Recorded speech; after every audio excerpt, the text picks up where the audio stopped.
Hello everyone, Eric Watson here, freelance writer, player of games, writer of words, recorder of videos, and tabletop role-playing aficionado. Welcome to another DM's Guild review, my written and video review series. Take a look at the adventures and supplemental material at the Dungeon Masters Guild website.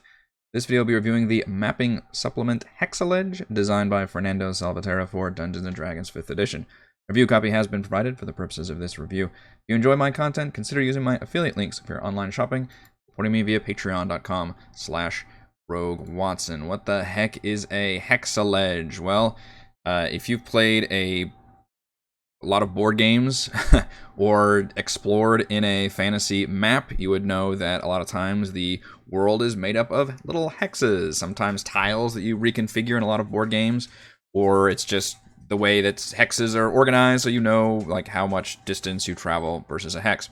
So what this does is attempts to recreate little, basically, points of interest on the map. Little areas, little self-contained biomes, or just interesting locations that are depicted as these really lovely, well-drawn hex tiles, like the kind that you would put on a map. Way more detailed and gorgeous than like the kind you would find on the Catan board game, for example, which is a pretty good example of a randomized hex board game.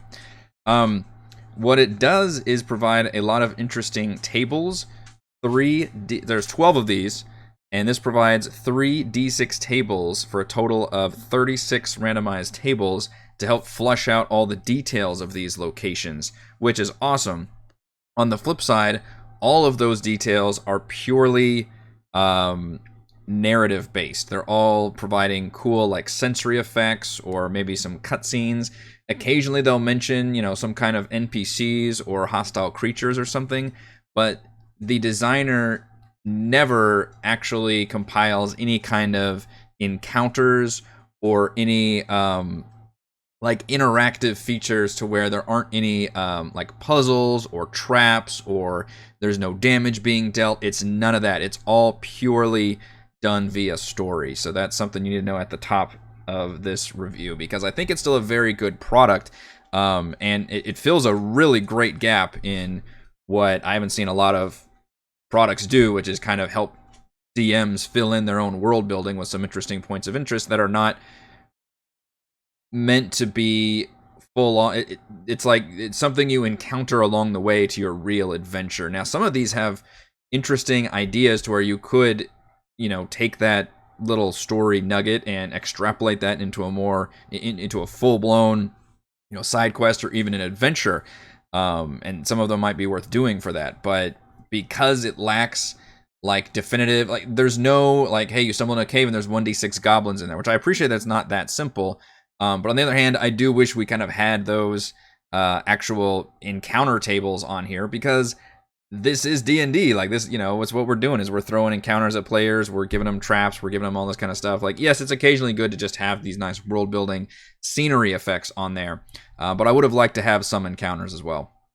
There's over 50 pages, by the way. Even though there's only 12 of these locations, each one, as I mentioned, has 3 different D6 tables, and these tables are not like a normal D6 table. Like, they're not just, 1d6 goblins or whatever. These are full-on like paragraphs of things that you can stumble upon that really add to the world building, and it focuses hard on, if there's three pillars of D&D.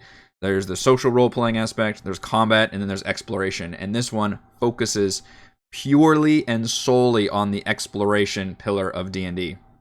Now, it does add, in the text, there may be NPCs you can meet and all that, but it doesn't include, like, dialogue or role-playing notes or actual, like, combat tables or tactics or anything like that. It's just purely exploration-based. It's really up to the DM to then add more details if they want. So, for an example, we're going to look at the Adventurer's Retreat. And already you can see how awesome these tiles are created. They just, it's that fun little art style of, you can see all the details on the map and immediately start, if you're a creative world builder, you immediately start like putting in all the pieces of like, okay, what can be going on here? There's a nice little pond with a rowboat, a little islet, and a hut that's clearly occupied. Like, what is going on here? And what the designer has cleverly done is each area for those tables is basically asking questions that would be the obvious questions for this area that maybe players would ask, or the DM is asking internally in terms of what are the important things that we need to fill in for the details. So in the case of this adventurer's retreat, it is who lives in the hut, what's on the lagoon islet, and what's in the waterfall, because obviously we're always checking waterfalls. And it's just a cool idea. There's a lot of different, you can roll a d6, you can just choose one. If it's a retired ranger, or if it's a cursed wizard, or if it's a couple of thieves that are hiding out after a big score, those are all options for who lives in the hut. What's on the lagoon islet? Is it a trapdoor that's the entrance to a smuggler's hideout at the top of a head of a buried statue? Is it an empty chest? Is it a can of peaches that contains the lost diary of an extraplanar traveler, which could be kind of crazy? My favorite one is what's in the waterfall. One of the options is a corpse that looks exactly like someone who lives in the hut. Ooh, that's a cool idea. I really, really love this token art, and we do get separate image files for not only the full color tile, but also these kind of black and white, more abstracted versions of the tiles. If you wanted to actually use literal tiles in your game, or just want to, give your players that little tile picture because it's really cool, or you just want to use it as a DM reference. I think it's really awesome that we get those. We're gonna skip around to some of my favorites because this is a 50-page supplement. So these are things that we can find on Moon Island. This is one of my favorite notes. Is there's it can be inhabited or not inhabited, and one of the kind of crazy inhabitants that can be on here. My favorite is that brought by the tide, a rotten sarcophagus carved from a single kabak tree trunk with algae and rusty chains. It is open, and there are almost faded footprints going from the sarcophagus to the forest. That's a very cool idea right there. There's a beach with a cave, and one of the questions is what's in the cave. And this one is a good example of how varied this can be. Here's the actual picture here, depicting a nice little beach with some, tents clearly occupied at one point, and a nearby cave. What's in the cave? It could be a group of shipwrecked refugees. It could be mutineer pirates chained in a hole that will be covered by high tide, which is coming soon. It could be seaweed-covered humanoids armed with coral spears that try to kill anything they come across, and they melt into transparent goo like jellyfish when killed. It could be a castaway who looks exactly like a member of the adventuring party who shouts, "Watch out for them, they're not what they seem," and runs into the cave and disappears. It could be a bunch of tables with boxes and keys and papers and just odd kind of loot, or it could be a double door to an abandoned underground village where everything's just set up and there's a statue with a trident placed in it. It's a lot of really interesting story hooks and ideas that stop short of giving you actual interactive features. For example, there's no mention of magic items that you could get from any of these. There's no mention of literal stat blocks you should be looking at. What should I be using for these stat blocks for these seaweed covered humanoids armed with coral spears? There's no mention of level ranges or anything like that. So I really like the idea here, and it's very creative with a lot of the details that it's filling in. But it still feels like, because it's a D&D product, it's lacking the more interactive features and actually using D&D things. And here's my argument for that. This is being sold on the DM's Guild. If this were sold on DriveThruRPG and just said, hey, this is a system agnostic, just a way to fill in the blanks of stuff, that would be a probably a better way of marketing this, because then it just has all of the narrative, all of the sensory, all of the aesthetic stuff, all of that exploration without any of the actual systems involved, because you could make it more system agnostic. But for some reason, the designer is selling this on the DM's Guild, despite this not, as far as I'm aware, using any of the D&D IP.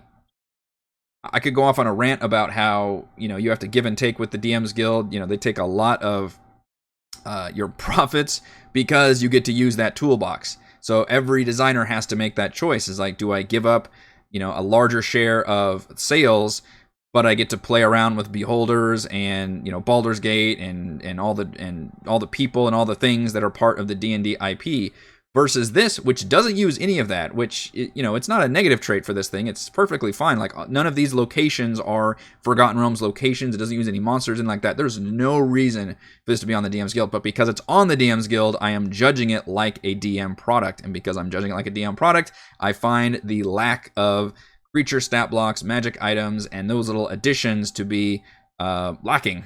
So that's unfortunate.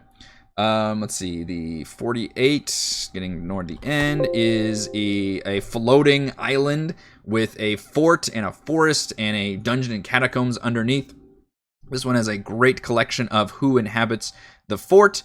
It could be ghosts of blizzard and fog, semi-intelligent flying squirrels that camped out here whenever the island floated over their habitat, who have now basically developed into cannibalism in a war, and they attack each other with slingshots. A giant undead goose who lays golden eggs from which hatch flying leeches that drink auras. Again, give me some stat blocks for that, because that sounds awesome. A group of humans who have never seen landfall and believe the ground is the world of the dead, and all who come from them are deceiving demons. These are all amazing ideas, almost too amazing, because I need more information about that stuff. You could craft literally entire adventures based on just a few of these sentences. It's almost like a writing challenge that the designer has accomplished here, which is very impressive. But again, because it's a D&D product, I would really love it if a lot of these just had, hey, use 1d6 plus 1 tribal warriors or something with this unique trait. That would have added a lot to it. And because you've got different numbers, you could just do creatures, or you could scale them. Maybe like, here's the tier 1, here's the tier 2. Yes, I'm asking for more information, but it just feels very lacking when you don't have a lot of those more interactive features. You don't have like, hey, here's a trap and here's a DC 13, deck save that's involved.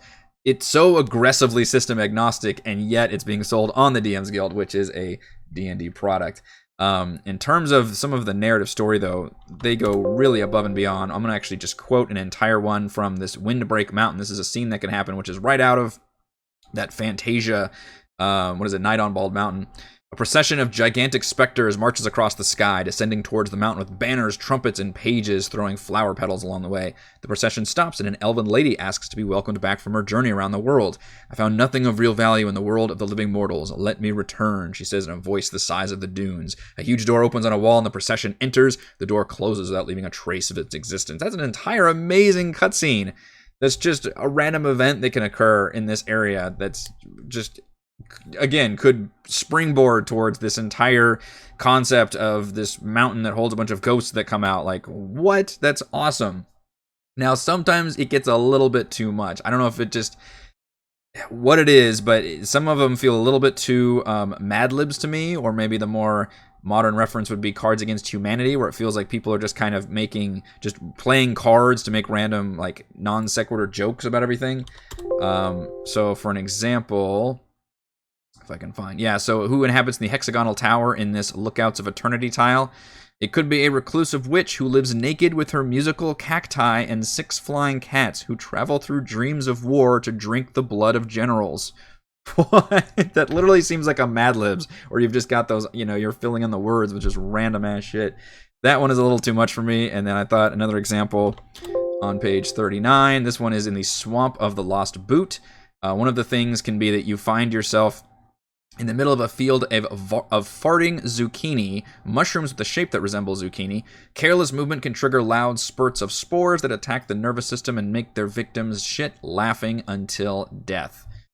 Again, just absolute insanity. It goes a little too far with the like wild and crazy ideas to where I was turned off by some of them. But for the most part, I thought they were really, really clever and interesting concept. It's just a shame that we didn't get more of those actual, I keep wanting to say like mechanics, but that's what it is, like D&D mechanics, like puzzles and traps and saving throws and encounter tables. Like, that is what makes D&D. The purpose of these tiles is purely exploration, but some of them clearly would lead to combat, like and NPC and role-playing moments and magic items, but we don't get any of that there. It stops short of that. So it has a lot of cool ideas, but so many of the ideas require extra work on the DM's point to then try to craft, okay, I have to then craft this combat encounter, and it doesn't have any of that information. So from a supplement standpoint, it's supposed to make my life easier because it allows me to fill in those gaps of world building, and yet you didn't quite fill in enough gaps there. You created almost more questions for the DM. But I'm still very impressed with this product. I love the hex idea. I think it's really cute, and it looks great and helps anchor in, all these different biomes and things. I think that's what really sells this entire concept to me. And, of course, all of the tables and things are extremely detailed, which is awesome. All right, let's go over my pros and cons for Hexalege. Pros: 12 interesting locations, each with 3 D6 tables for filling in details. It is a 50-plus page supplement that is solely focused on providing a bunch of varied little not quite biomes, I guess points of interest or interesting locations, essentially, that have something that would be a call out to where you're not just saying, okay, you travel for 4 days and nothing eventful happens. You can say, okay, you travel for 2 days and you come across this location. Here's things you can explore. Pro, each location is artistically represented by a lovely full-color detailed hex tile. That is really an honestly awesome part of this entire book, and it helps make it interesting and compelling. It makes me, it makes me ask the questions that the designer provides at least D6 tables of answers to, which is all the cool parts of this tile and what could we potentially find here. And finally, Pro, hex art included as separate image files. If you want to give that to your players, you want to give any of these little black and white images or the big hexagonal tiles, you can do that as well. And the con, you already know it, is the lack of encounter tables and more interactive features such as traps and puzzles. It just comes short of providing what I need for D&D exploration, which is to maybe drain the party's resources a bit, or, if they do come across a monster, they're going to probably want to fight that monster or monsters, or if there's an NPC, like give me some, notes about their motivation and what that NPC can do. If there's some loot, give me some information about the loot. It just stops short of providing a lot of the more mechanical details, which, again, if this were on the drive-thru RPG and was supposed to be more system agnostic, I would have forgiven a lot of that because then it's more malleable, but it's on the DM's Guild, it's made for D&D, doesn't quite feel like it works enough for what I need for exploration for D&D. Final verdict, Hexalege fills a much-needed gap in many world-building designs by providing interesting, thoughtful points of interest for players to stumble upon during their travels, though the lack of actual encounters limits its usefulness. Thank you to everyone for watching this video review. You can see my written review at roguewatson.com. You can watch more reviews and follow our own D&D adventures here on my YouTube channel, and you can support my work at patreon.com/roguewatson. Shouts to Platinum patrons Joe, Will, Tiny Dancer, Wizard, Princess, Christopher, Thomas, Captain Mike, Adam, Aiden, Stan, Nathan, Alex, Chad, Alexander, Dan, Daniel, and Cam. And gold patrons RPG Papercrafts, Charming Grenade, Pretty Boy, and Yuma, Dead Lizard, Lion, Sam, Aras, Limpy Spuds, Jerome, Scalenia, Nick, Farty McButterpants, Blood Angel, Vronis, Baboon, Nathan, and Fast Like a Tortoise. Thank you all very much for your support.